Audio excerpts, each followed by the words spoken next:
Hey everybody, it's Chugga Conroy. Welcome back to more Super Mario 64 DS. In the last episode, we did a bunch of stuff at Bob-omb Battlefield. Why am I back here, you might ask? Well, how about I just let the painting of Bob-omb Battlefield speak for itself? No, it's not all dark and possessed by Vigo of the Carpathians. We head in here, we see that our next mission is Mario Winks to the Sky. We can't do this yet. How would you guess that? Well, I think the mission title has a lot to do with it. There's also no Mario caps in this mission, so we can't really do anything about it. And as if that wasn't enough, we actually have yet to fulfill another requirement. I'm not doing any kind of subtle hinting. I'm just saying that there's a requirement that we haven't fulfilled yet. So, because of all that, we're going to be heading into other levels. Now that we have 1 star, I actually went into this room earlier and didn't realize I wasn't recording, so that's why the door is already open and why we don't get to see the cool cinematic of it opening. But you see that we got 4 doors here. What do they do? Someone is calling for help on the other side. Someone is shrieking on the other side. Someone is growling on the other side. So I missed. And then everything is quiet on the other side. I think it's a pretty safe bet that we found where everyone we're looking for is being kept, because Bowser was kind enough to clearly mark their rooms for us. So we need to find keys to get them free. But we can't really do anything about that yet, so let's completely abandon them to jump into the super pixelated stained glass window of Princess Peach. What we want to do here is, I'm going to go ahead and go over here and press this blue switch, which causes blue coins to appear. Blue coins being worth 5 regular coins. You also have the red coins being worth 2. I haven't gone over that because we haven't done a red coin mission yet. And we want to jump off the cliff right here! I know this sounds really stupid, but the map on the bottom of the screen makes this shortcut really easy. And in fact, it's not a pointless shortcut at all. Because if you finish early, I believe it's under 22 seconds, you will get a star that appears already collected because, well, I was an idiot and I accidentally saved after completing this mission when I normally don't do that. My thumb slipped and I hit save and, well, my thumb didn't slip, I hit save and continue out of habit instead of just continue without saving like I usually do in recordings, just in case I need to redo it. And with that, we have ourselves a star. So if you're wondering why the star count was inconsistent at the start of the video, if you were actually looking over at the bottom screen, that's why.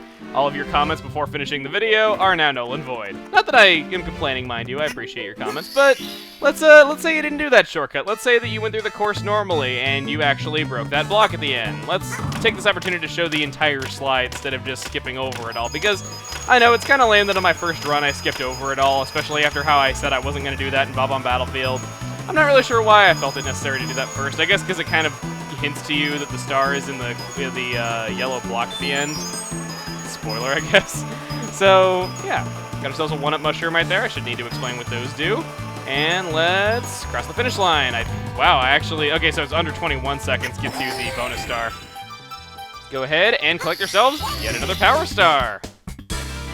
So 2 stars within 3 minutes. Dang, it took me a whole video to get 2 of these dang things in the first episode. Sorry about this sudden switch in commentary here, but I'm having to do a portion of this video post-commentary just because for some odd reason, a chunk of my commentary was lost. I don't know if my microphone became unplugged, I don't know what happened, but I had a small chunk of it lost, so I guess you're getting to see future me, which past me could only dream of being able to be in contact with because, well, then future me could collaborate with past me on, like, stuff to do in the video, you know, so that edits could be made effectively and all. I don't know.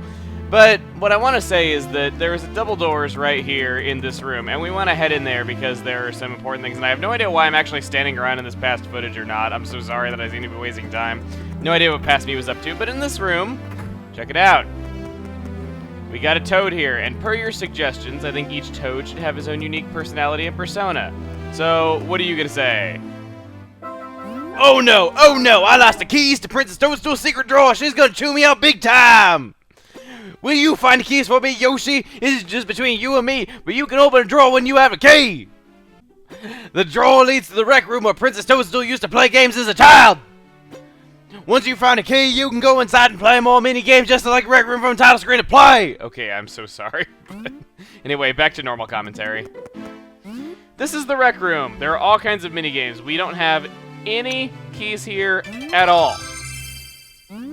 But if we enter it anyway, without these keys, we can actually play ourselves 2 mini games. Yes, 2. You have high scores in these games, and they are actually shared across all of your save files. So if you have a friend that's sharing your cartridge with you, or you just happen to have it in their save file, or you have a brother or sister or somebody to argue with like that, you can compare high scores. As you can see here, I really had no life on this first game. I'm unfortunately going to play with my finger because I can't find a stylus. This first game, Wanted. It's easy to get lost in the crowd, find the one who disappears, and touch them. There he is! So, we need to identify the person on the top screen. I've gone ahead and switched the screens for you right here. And you need to tap them. You get yourselves plus 5 seconds on the timer every time you find somebody. I believe you have a maximum of 50 seconds. And yes, I sat around here actually trying to see if I could max out the score counter, and I gave up after I had over 240 points. This game, I believe the maximum score is 9,999. I am dead serious, as if you actually wanted to do that. If any of you actually want to do that and could actually provide proof that it's not hacked in any way or something like that, I would be glad to supply some kind of prize to you, because I think you deserve some compensation for that.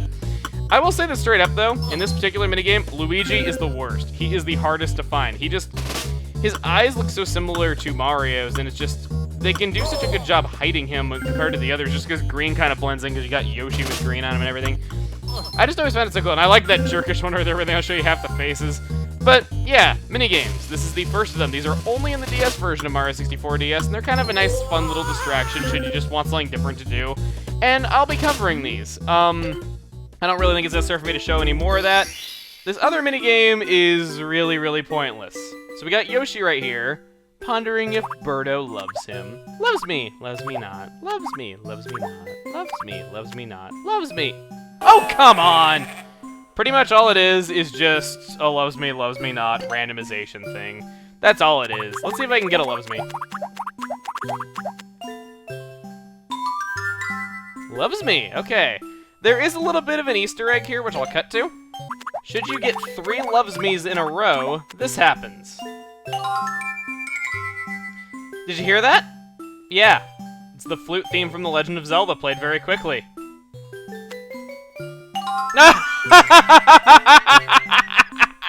Yoshi, you cheated picking out that flower. Oh, what? Also, for those who didn't know, this is a reference to Yoshi's story because this type of flower was your health meter in Yoshi's story.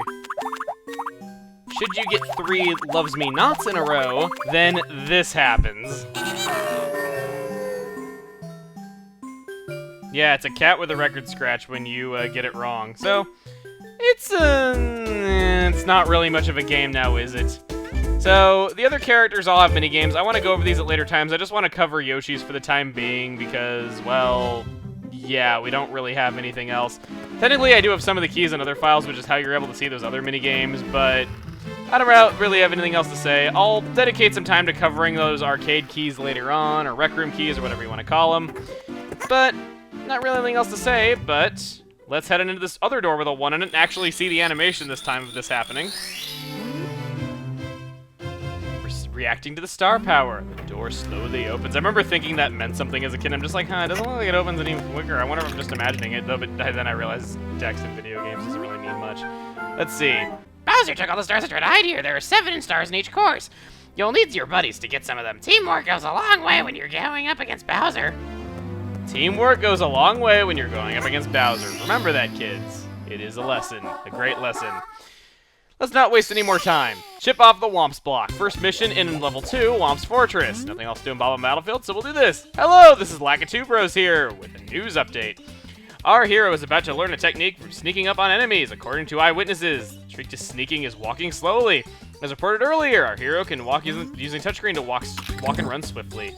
So, little known fact about this mission. Lakitu Brothers, they work for the Kingdom News Network, KNN. Yeah. Instead of CNN. I know, it's kind of weird. Now, that sneaking technique was being told to you because you have piranha plants over here that will wake up and attack you. Poor Yoshi doesn't have much of a way of dealing with them. He says the red caps are really chic. I've been seeing them around here lately. Should you want to take care of those piranha plants, they do drop blue coins, and you do have the ability to knock them out should you get a red cap. You can always ground pound them as Yoshi, yes, but I just find it a lot easier to just kind of be a character that's not Yoshi when doing this. And you got Mario caps here for a reason. Should you want to grab it, it's right here on your way up to the fortress. What do we got here? So they're just telling us that, you know, we need to walk carefully right here, as if you didn't have eyes, in which you couldn't even be playing a game. Oh, wow, that was cool. I didn't think I was going to make that. Right here, we have Whomps. Now, I know for those of you that have watched my Okami Let's Play have heard this enough already. Whomps are actually based on something from Japanese mythology. You know the blockheads from Okami? They are actually based on the one and the same legend. They are meant to confuse, you know, unfortunate travelers, making it so that they're unable to pass by, and you have to hit them in just the right spot to defeat them. In Okami, you hit them in just the right spots where they're sensitive. In Mario, you ground pound them on the back in just the right spot. Yeah, I always thought that was kind of cool. But what do we got here? It makes me so mad! We build your houses, your castles, we pave your roads, and still you walk all over us! Do you ever say thank you? No! Well, you're not gonna wipe your feet on me. I think I'll crush you just for fun. You have a problem with that? Just try to pound me, wimp! Ha! Oh, he's telling us. So, Whomp King right here. You can't do the trick you can do in the original, like you see right there. You can't just ground pound through him. So, you actually do kind of have to try. You have to go around him, and then you have to ground pound him. Should you really want to, I'm trying to show it here to the best of my abilities. With King Whomp's higher polygon count, it becomes easier to... Of course, I can't do it now. I was going to say it becomes easier to get on top... Wow, I am actually almost dying against the Whomp King. So first I wanted to go for the quick, now this. Really? Oh, the Let's Play curse. You can be as good of a game as you want, but the second you hit that record button, you suck horribly at a game, and I can't deny that I'm sucking horribly. No! Crushed again! I'm just a stepping stone after all. I won't grovel. I love puns. Here, you win. Take this with you. And there we go. Got ourselves yet another Power Star. Let's grab it.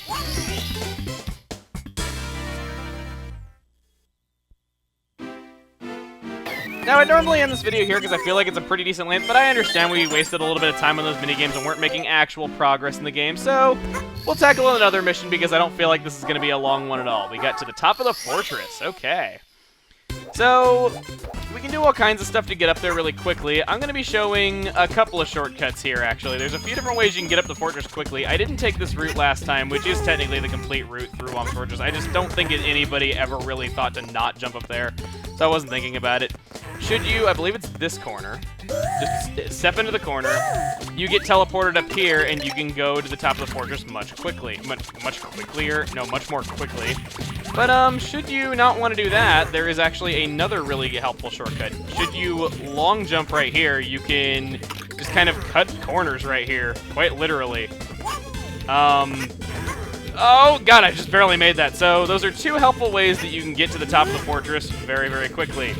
And making his only appearance in the original N64 version, we got Bullet Bill. We have to get hit by him. It's his only appearance in the whole game. Okay, good. His appearance did not go to waste.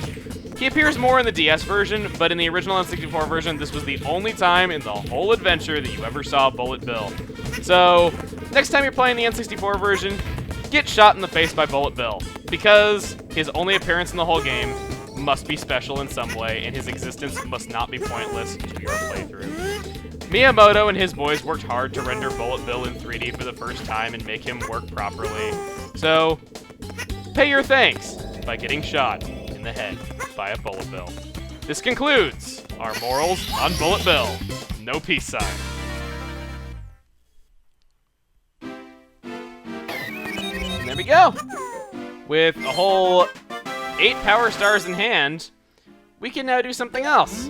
We can open doors with an 8 on them. In the back of Princess Toadstool's Rec Room, what looms in the back of the secret room? And you haven't forgotten about Mario, have you? No, I haven't, and I'm aware that there's a painting in there that I haven't tackled as well. Painting with palm trees on it. In next time on Super Mario 64 DS. In next time, we'll be heading back into Peach's Rec Room and seeing what lies beyond that door with an 8 on it. See you guys then.